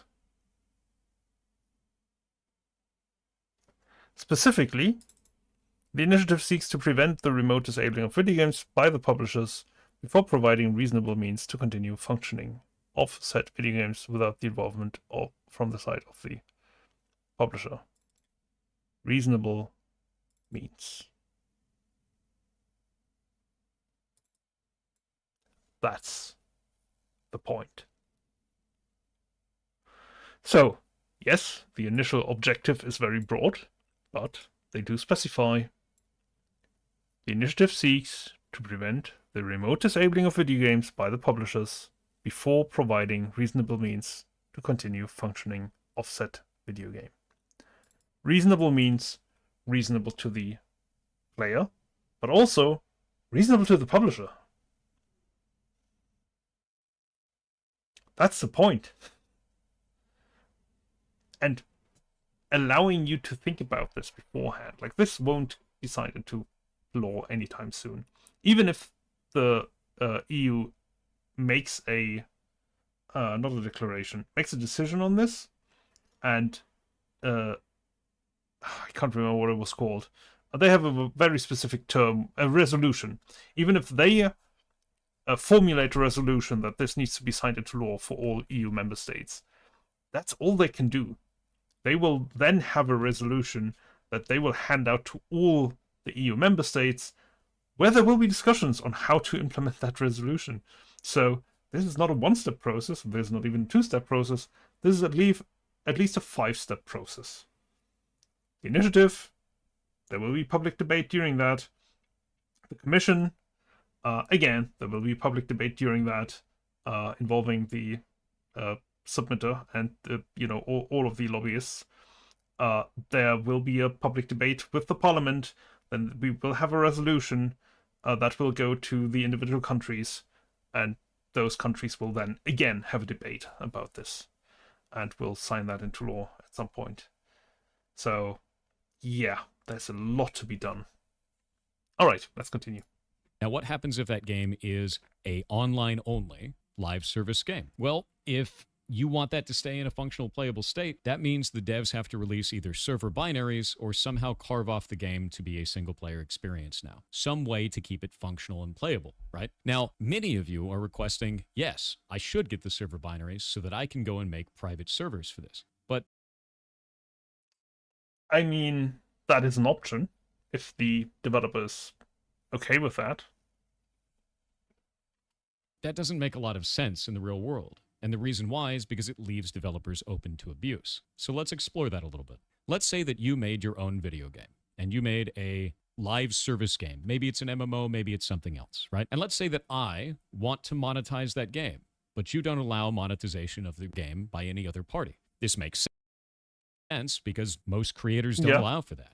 You can't just take someone else's art and profit off of it. Normal, right? So then I go, well, how am I going to force you to do this? Under this initiative, you would have to release You can't. the server binaries or keep the game in a functional playable state at No, that's not what the initiative says. It's not what the law will say. Hopefully. I mean, it might, but it really shouldn't. Server binaries, for one thing, they can't be run for everybody. And there are constructs where this is not feasible. So now also, how you publicize those server binaries is entirely up to you. You can now go and say, well, all right, you want to monetize it. We will distribute these server binaries. You can either purchase them, or you can another option would be you can lease them. They will call back home. They have to be online. They have to connect to our services still. You can do with them whatever you want, but they will have to connect to our service, and they will send us player data, just statistical player data, and that player data will result in us charging you money. That's a monetization thing. Now, is that fair? What he's going to explain, we're going to go through it. I don't think it's fair. But doing that, I think, is fair, because, well, we're gonna talk through this. end of life. Because So I I think hit it you will with a ton prevent of this. bots. I hit you with a ton of exploits. I attack your community. I destroy your Reddit. I go after your business. I go everywhere that I possibly can to make this cost as much as it possibly can for you. And it's not hard to do this. We saw the exact same thing happen in TF2 recently. The massive amount of bots that were attacking the game. This is not infeasible. This is something that is very easily attainable today. And let's say that this goes on long enough that your game dies because you can't afford it anymore, and your studio has to shut down. At end of life, you now have to release those server binaries. Nope, that is not reasonable. The end. It's not reasonable. To keep the game in a functional playable state. At which point I take those, I create a private server, and I monetize it. And some people And then you get sued. Where's the problem? have said, well, simply don't allow monetization of the server. Well, who's going to enforce that? If you want a government initiative to enforce that, that means the government has to build a registry of all of No, they don't have to do that. This can be on a basis of reporting, the same that it is today. We have that today. We do have that today. This is nothing new. those games and all of that intellectual property that shouldn't be monetized, and then somehow enforce that with no one owning it because those studios have shut down. Well, you don't have to wait until the studios shut down, and that doesn't mean that the IP is no longer owned by anyone. The IP is still owned, That's going to be because if the studio shuts down, and I think this is something that I don't know whether he doesn't know that, but when a company shuts down, the assets don't just cease to exist. They're sold off. Anyone can buy them, and probably at that stage the owner might transfer them to himself beforehand. That's possible. Or it might be written into the legal documents of the company. They don't just cease to exist. A massive burden. On top of that, if you want to go the other route, I do agree that it is a massive burden, and if that happens, that's a great shame. Like, don't get me wrong. I do want to point that out. This should not, like, this should be illegal, and this is criminal, and it is criminal. Make no mistake. Which is why Steam shuts that down very quickly. Like this kind of bot attack. The exploits, I would say, well, combat the exploits or like deal with them.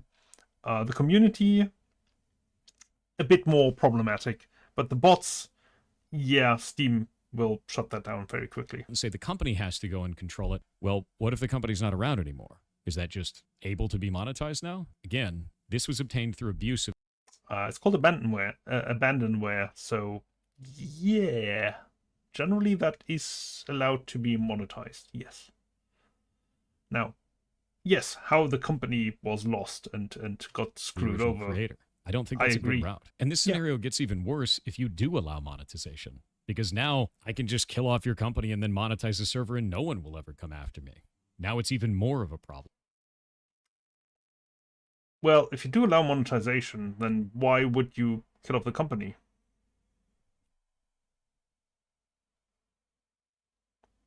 And that is a license again that can be revoked. And you can go after those people. Like this is nothing new. This was done in other industries. Like a ton of industries. This is why we have registered IPs. And I don't mean internet addresses. I'm talking about intellectual property here. This is not new. Like we have methods for this. We have infrastructure for this. This is a non-issue. So allowing monetization of this work is strictly worse. And for those who... Now, his perspective here, I believe, is that of a security specialist. Like he sees this having dealt with cyber attacks of similar natures. So I think he's kind of having his perspective clouded a little bit by that experience. So yeah, but again, we have dealt with this kind of stuff before, so should be fine. Like realistically, should be fine. You out there that say, oh, this can be done right now. I could just destroy your studio and take your stuff anyway. You could, but this allows a route for it to be legal. No, that would not make it legal. Again, this would not make it legal. To do so. That's the problem. After So, yeah, I'm sorry. putting this out publicly and talking to people about it, this specific scenario on both YouTube and Discord and Reddit and a bunch of other locations, I got a couple of takes back. We're going to start with the most extreme position and kind of go from there. So, in the most extreme, people said live service games shouldn't exist at all, and the initiative will kill them off for good, and that's that's a good stupid. thing. Well, you don't get to define what players get to play or not play. You also shouldn't be able to get to define what developers build or don't build. You should not have creative control over the developers, and you should not have control over what is in my Steam library or on my phone. Correct. That doesn't make any goddamn sense. Aside from that, the initiative does not purport to kill live service games. It would just make it incredibly difficult Correct. to build said games and add a lot of No, risk, it wouldn't. which is why I'm bringing all of this up and why I don't support the initiative in the first place. Again, we don't know what the law's going to look like. So this would be really great as an input to the campaign, where you go, this is an issue that I foresee. We need to make sure that that doesn't happen. I agree. That's something that needs to be talked about. Does that mean we have to shut down the initiative? No. That's something we need to make sure doesn't happen. All right, good. Noted. Move on. Well, we need to move on. People don't realize that this will slowly diminish live service games in the market because it's not an incentive for us to build them anymore, which means you get less multiplayer live experiences. If you assume that it's going to function that way, like the initiative is basically a wish list. That's the point. It's lobbying. That is what it's for. and then you find a compromise. That's the entire thing of this. And he mentioned that at the beginning of the first video. What is an initiative? This is what this looks like. This is a process. He didn't go through the entire thing, but he had it open. And it is a multi-step process. So I don't know what he doesn't understand. I like live service games. I enjoy playing things like Final Fantasy XIV. I enjoy going and playing in games in the past, at least, like League of Legends. These are games that are live service. They require a live service to run. And you shouldn't be able to take that away from people. And if that's your only position on this, not only are you disingenuous in what the initiative is purporting to try to achieve, but you're also aggressively attacking other players instead of trying to fix something. So the next one is that this is about games preservation, and that it needs to happen to preserve these types of games for future generations and for everyone to always have forever. But I would argue that this isn't actually preserving these games. Social games, such as, let's say, Apex Legends, require a number of players to be in the match at the same time so that you can have an experience that is only able to be obtained through lots of players interacting, right? How many? That's a question. Like, how many players? If we're talking League of Legends, 10 players. Okay, I can get that on a LAN party. I can come together with friends. Maybe my D&D group. Maybe, people that I know. Easy. Maybe not easy, but doable. And I can have that experience with friends that I play with. So, no issue there? Question mark? Apex Legends, I have no idea how many players you need. Let's say 12, let's say 30.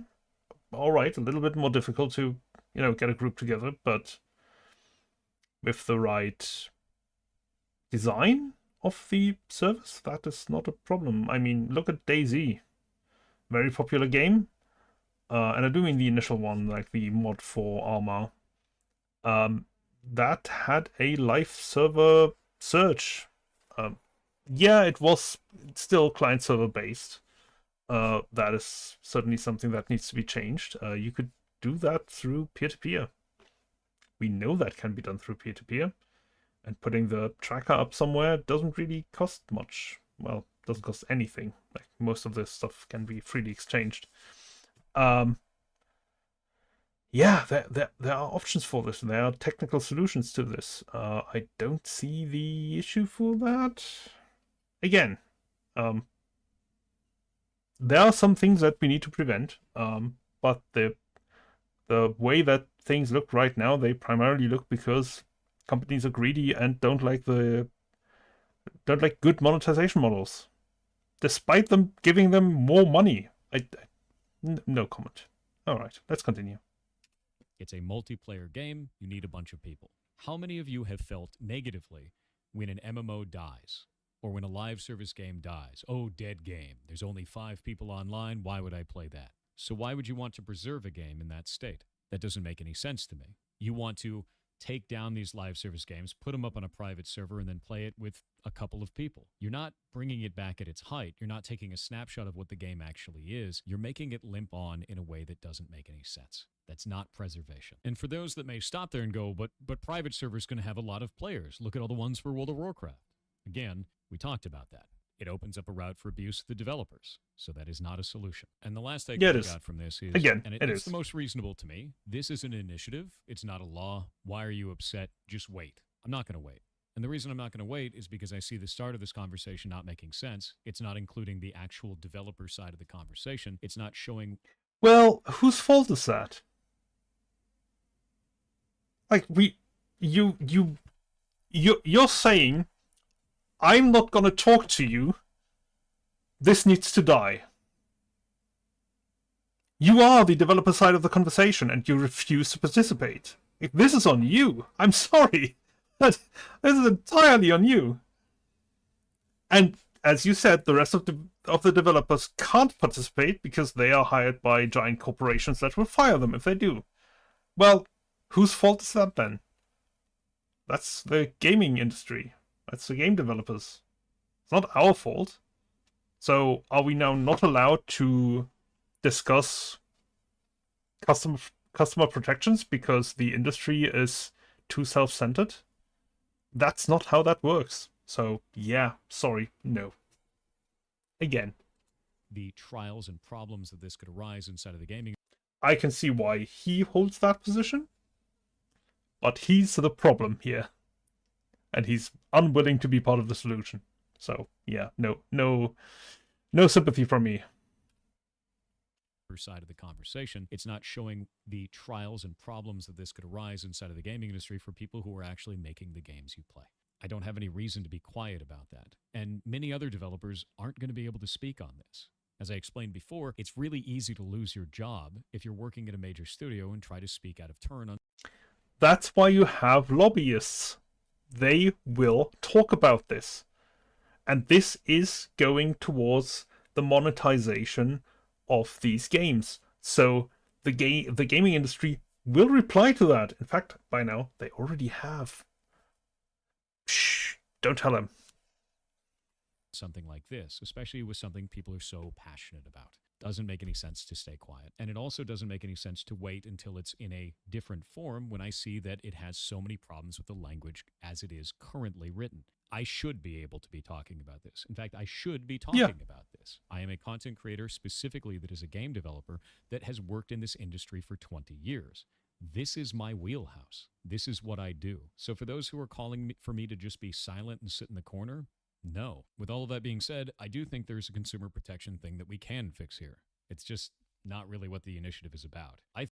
Now, what I find interesting is that he was, I don't know how recently that was, he was asked to, comment on Stop Killing Games, and he refused because he said that in these 2 videos, he had already said everything that needed to be said, which, in a way, fair enough. You can just watch these 2 videos and, get his position on it.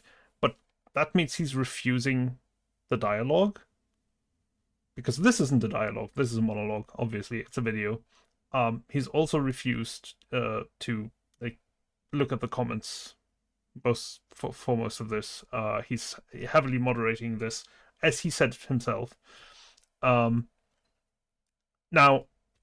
putting this type of content out about this topic that he admits is highly passionate, well, a lot of people are very passionate about, is always a risk. You will always get flamed on, and no matter what your position is, no matter how reasonable it is, and his reasonableness is currently quite severely in doubt for a lot of it. So yeah, I'm not sure. I'm not sure what to say about this. Let's watch the rest of this, and then we're gonna. That if you're going to buy something that we're gonna go and I'm gonna say some last words, and then we're gonna stop. Fix here. It's just not really what the initiative is about. I think that if you're going to buy a live service game, you shouldn't be told you're buying the game. You shouldn't be told that you're purchasing the game. Agreed. You should be told explicitly that you are purchasing a license to that game. The reason why is because that license needs to be revoked anytime that you are cheating at the game and damaging the play experience of other players. While this is written in the TOS and the EULA, it's usually not clearly defined at point of sale. Or also agreed. The end-user license agreement, and this is one of the things that I don't like about how Steam does its sales. I sign the end-user license agreement, or I accept the end-user license agreement the moment that I install the game. Even on Steam, where it would be easy to do, during purchase, I don't have access to the end-user license agreement. I do not know what I'm buying. I had this issue with buying Reka, where I wanted to stream it. I didn't know what the end-user license agreement looked like. Admittedly, I didn't look on their website, where you can look at it. Yeah, that should be at the point of sales, not when I install it. And that's a problem. But more importantly, a one-time sale, if it's not limited in duration, means forever. That's it. That's all that needs to be said. Change your monetization. That's all you need to do, and I'm happy. they throw a giant TOS in front of you and it doesn't really do anything because people skip past it. If at point of sale it says specifically, there's specific language stating that you are either leasing or purchasing a license or anything along those lines that you're not actually buying the game. Again, a lease is timed. A license is limited.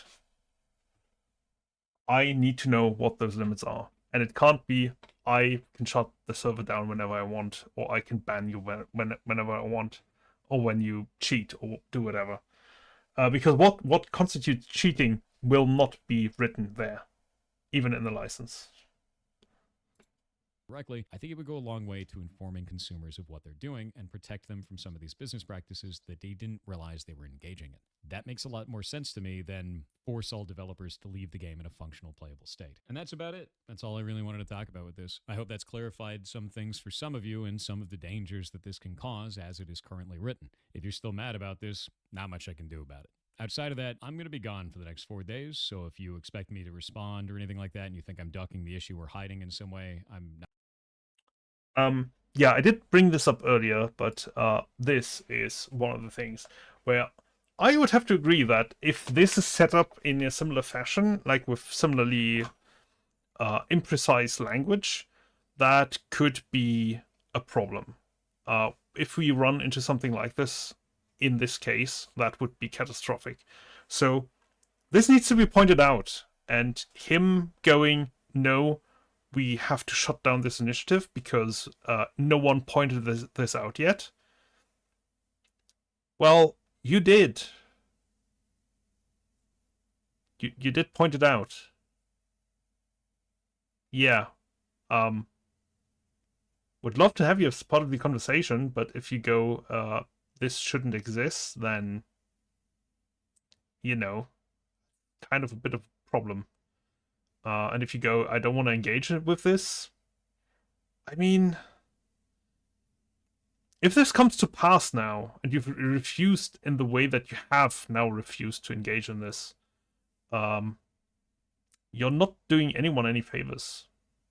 Especially not yourself, and especially not the industry. So, sorry to say, Thor, but you done goofed. Anyway, yeah, as I said, I have signed this petition. I have done so after initially thinking that it was a bad petition.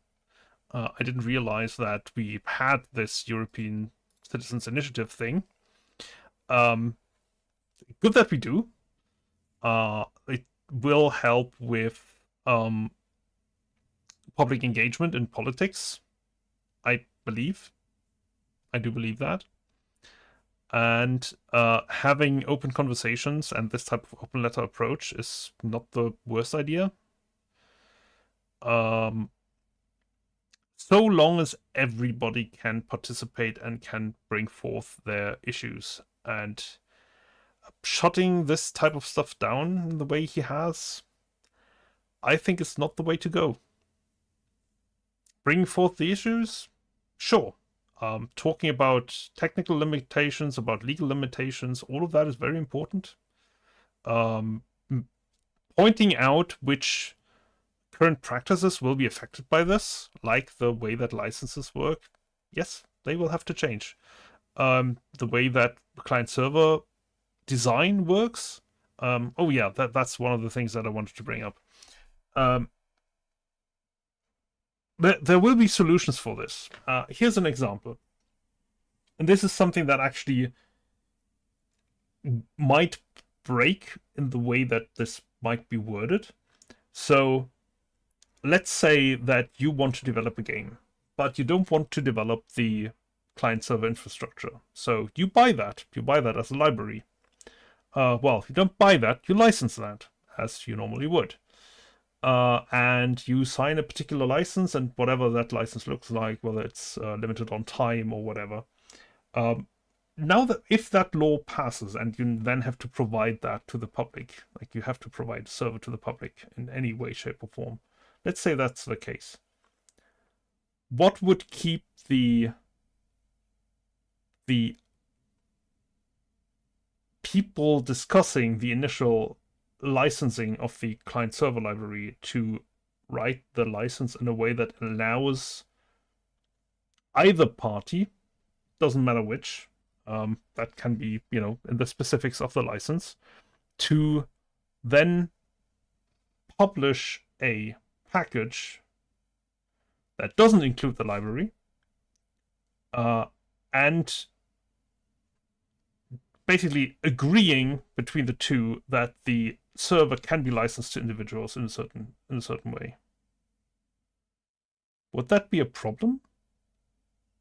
I mean, if the answer is by one of them, sorry. I'm about to stop as well. I'm very sorry that you joined so late.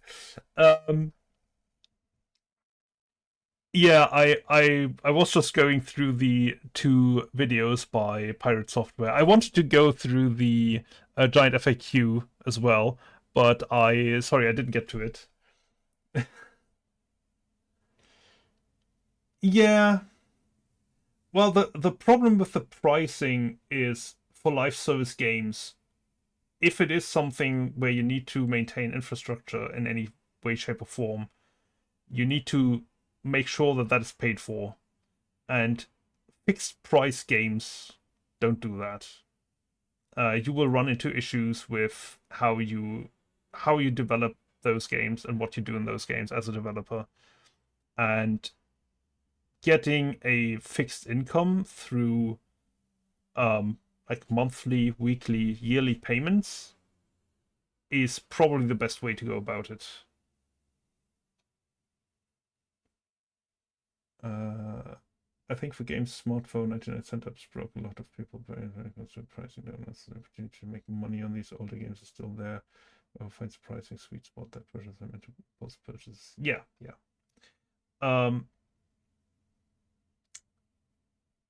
Like with those old games, whether you want to call that abandonware, I don't think we will get a lot of abandonware in the future. Not just because they will just simply be shut down, but normally if these companies disappear, their IP and their inventory gets sold. It is extremely rare that there's no one that either already has a legal claim to it, or that's willing to buy that, sometimes for, pennies on the dollar, but still, I don't think that we will see a lot of abandonware in the future, so I don't think what he said in the I don't want to jump too much, but when it comes to like shutting down and forcing companies to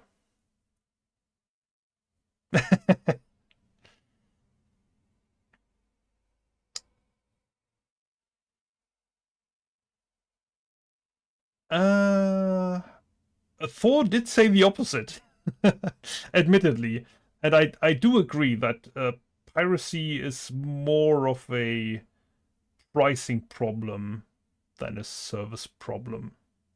It can be a service problem. If you look at modern streaming services, I admittedly I do pay for YouTube.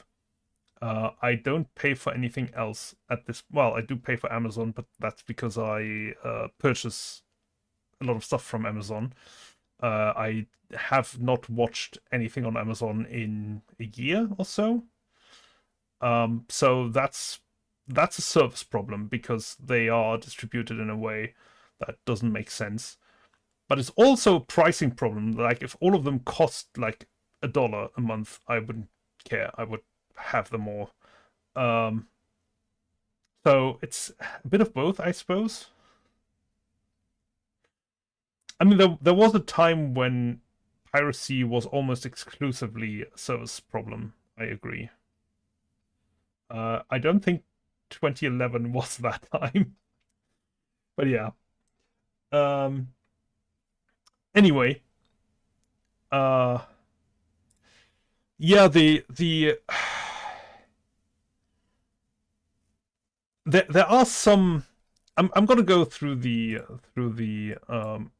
end screen here. There are some things that we have to be careful about, and this one is quite a good example. How much do I need to explain for this? All right, this will be a long one. Nope. We something autoplayed that was not the intention. Good grief. There are examples for bad, acts, as they call them, resolutions, if you want to. These are technically not laws, although that's the EU equivalent of them. The European Union doesn't actually enact laws. They send resolutions or acts to the individual countries that then have to sign those into laws, going through their own legal process for it. But you can end up with stuff like the European Union Cyber Resilience Act, which is a prime example of this kind of. I don't know whether this went actually through the process, but this kind of lobbying going wrong. That is something to be careful about, and I wish that Thor would be willing to have that conversation instead of just shutting this down and shutting himself out of it in the way that he did. And his objection that we won't see developers participating in this conversation because they are unable to, you can be sure that the publishing companies and the development companies will have lobbyists acting on their behalf in this process. They would be insane not to.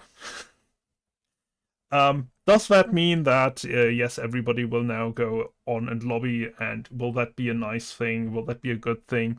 It will have, we will have a public conversation about this, which I think is important.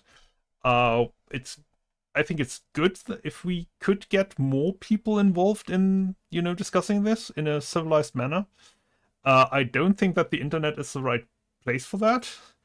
I do think that, as much as I'm opposed to lobbying, I do think that the more political environment is the better place for that, and like a more moderated environment. I'm not sure that the political environment is the best place for that, but a more moderated environment than YouTube comments would probably be a good idea. As Thor himself found out recently. Anyway, yeah, I have been rattling on for over 2 hours now, so I think I'll stop here. Sorry that you guys just popped in. I don't know how long you've been here, but I hope this was a little bit of insight from a gamer and a software developer, although not a gaming developer. So yeah, I hope I'll see some of you next time. I don't know whether I will at some point go through the giant Q&A. Giant FAQ. Because I think there are some things that I can't remember his name. Dang it. Well, I'm gonna call it Accursed Farms. Accursed. I think that there are quite a few things that he addresses. I'm not sure how well he addresses them. I also want to have a look at the video that Thor showed with the list of why it's going to pass if we get the signatures, because I was told that was taken out of context, but I want to see what is going on there, because that list is quite a problem. Also, the way that it was presented will pose quite a problem in the campaign in the future. Maybe on the next weekend, because I will have my next stream on Friday. Well, maybe on Wednesday. We'll see. But I don't know what it's going to be yet. Anyway, sorry for prattling on longer. I will see everybody then, I believe. Whenever that is.